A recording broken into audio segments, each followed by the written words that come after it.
حضرت جبرائیل علیہ السلام کی سرعت رفتار کا عجیب واقعہ۔ حضور نبی کریم صلی اللہ علیہ وآلہ وسلم نے ایک مرتبہ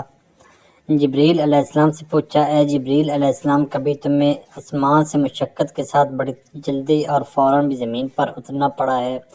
جبرائیل علیہ السلام نے جواب دیا، ہاں یا رسول اللہ صلی اللہ علیہ وآلہ وسلم، 4 مرتبہ ایسا ہوا ہے کہ مجھے فی الفور بڑی سرعت کے ساتھ زمین پر اترنا پڑا ہے۔ حضور نبی کریم صلی اللہ علیہ وآلہ وسلم نے فرمایا، وہ 4 مرتبہ کس موقع پر؟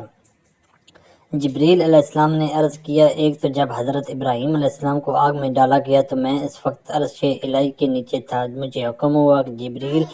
خلیل کے آگ میں پہنچنے سے پہلے فوراً میرے خلیل کے پاس پہنچو، چنانچہ میں بڑی سرعت کے ساتھ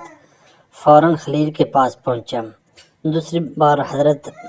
اسماعیل علیہ السلام کی گردن اطہر پر چھری رکھ دی گئی تو مجھے حکم ہوا کہ چھری چلنے سے پہلے ہی زمین پر پہنچوں اور چھری کو الٹا دوں، چنانچہ میں چھری چلنے سے پہلے ہی زمین پر پہنچ گیا اور چھری کو چلنے نہ دیا۔ تیسری مرتبہ جب حضرت یوسف علیہ السلام کو کنویں کی تہہ تک پہنچنے سے پہلے زمین پر پہنچوں اور کنویں سے ایک پتھر نکال کر حضرت یوسف علیہ السلام کو اس پتھر پر آرام بٹھا دوں، چنانچہ میں نے ایسا ہی کیا۔ اور چوتھی مرتبہ، یا رسول اللہ صلی اللہ علیہ وآلہ وسلم، جبکہ کافروں نے حضور صلی اللہ علیہ وآلہ وسلم کا دندان مبارک شہید کیا تو مجھے حکم الہی ہوا کہ میں فوراً زمین پر پہنچوں اور حضور صلی اللہ علیہ وآلہ وسلم کے دندان مبارک کا خون زمین پر نہ گرنے دوں اور زمین پر گرنے سے پہلے ہی میں وہ خون مبارک اپنے ہاتھوں میں لے لوں۔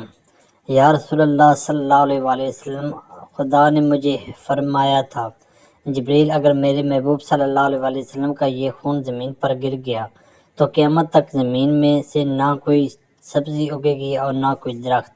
چنانچہ میں بڑی تیزی کے ساتھ زمین پر پہنچا اور حضور نبی کریم صلی اللہ علیہ وآلہ وسلم کے خون مبارک کو اپنے ہاتھ پر لے لیا۔ روح البیان۔